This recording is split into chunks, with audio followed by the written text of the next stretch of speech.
What is good, YouTube? This is Kevin Cruz back with another NBA 2K22 video, and in this video I've got something special for you. So I've previously done a video on how to do this move before, but the setup was less than ideal, and as you can see from these highlights, cooking Baron Davis, cooking Paul George, now I'm going to show you how to actually use this in game and cook people online or offline with it.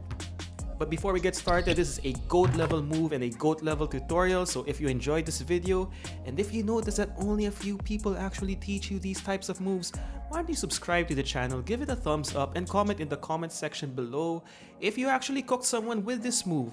Show me in the comment section, give me a clip, and let's get started by looking at the basic setups.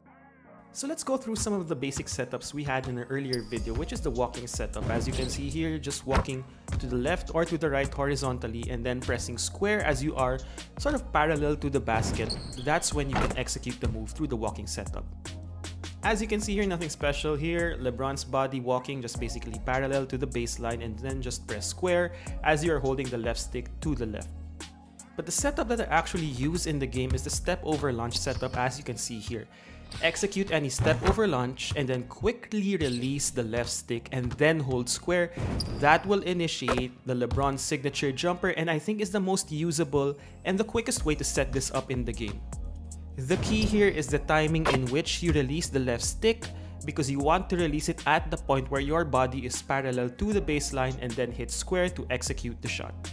Now, although this is the quickest setup, I'm not saying it's actually quick. You're actually going to have to set this up with a few key things that I like to do so that you can use this in the game. So just a few key things. You can also execute this move going to your right. It's a different animation. I think it's a little bit slower, but at least you can do it going to your right. You can also execute this move using the shot stick, as you can see here. So now how do I set this up? Because if you set this up blindly, you're still going to get a heavy contest. So what I do is I generate a switch right there, and then I want to generate a pick and roll where my defender will have to fight through the screen to give me enough space, and as you can see here, it's a light contest which I can easily green. This is on Hall of Fame difficulty 2 for all you doubters out there.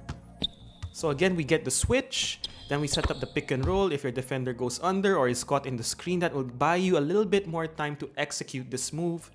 And then all of it has to do with, maybe the contest is a little bit slow, maybe your defender is a little less lengthy to contest it accurately, but that's a setup you can use.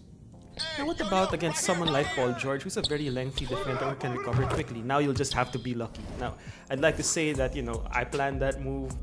Paul George got caught in the screen, he tried to go under, but even then he was still able to contest heavy. It's a 50% contest, and that just right there, that's just luck right there. Now the next setup that might be usable is the retreat, which is done by sprinting away from the basket and then quickly stopping your momentum by tapping L2 and then just holding square.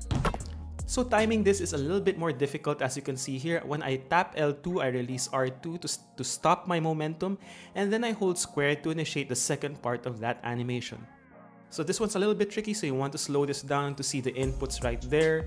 I release R2 as soon as I tap L2, and then I just hold square, and it's just a matter of timing at that point. So here's a clip where I execute this on KD by just retreating away from the basket and then setting it up, and again, I just got lucky right there. So try to be creative in how you set this up. For example, the snatch back to the retreat right here could be something that would work in game. Now you can also do this with your right hand, as you can see here. Now there's also a quick momentum stopping animation that you can get, as you can see here, that extra dribble, but in my opinion it's a little bit too long. So the inputs are the same as the previous retreat setup, but sometimes when you're quick stop, it results in this added extra dribble, which you can just essentially launch any jump shot or combo into any shot if you like, but that's also a key setup in order to execute the Signature Lebron Jumper.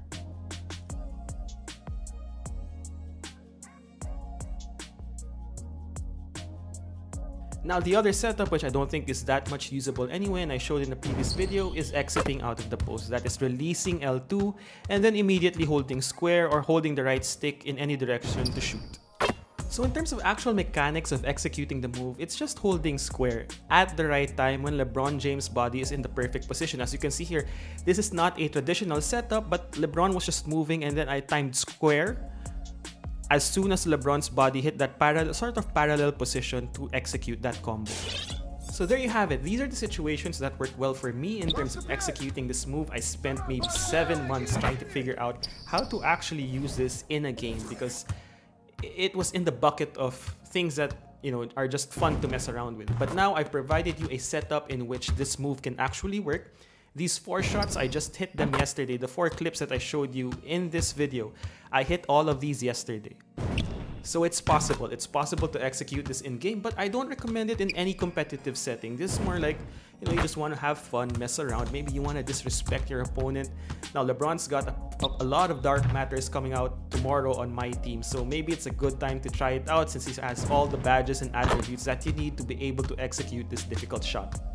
So that's it. Thumbs up if you enjoyed this video. If you learned something new, let me know in the comment section below, and let me know if you cooked someone with it. So appreciate you guys, and see you in the next one. Peace.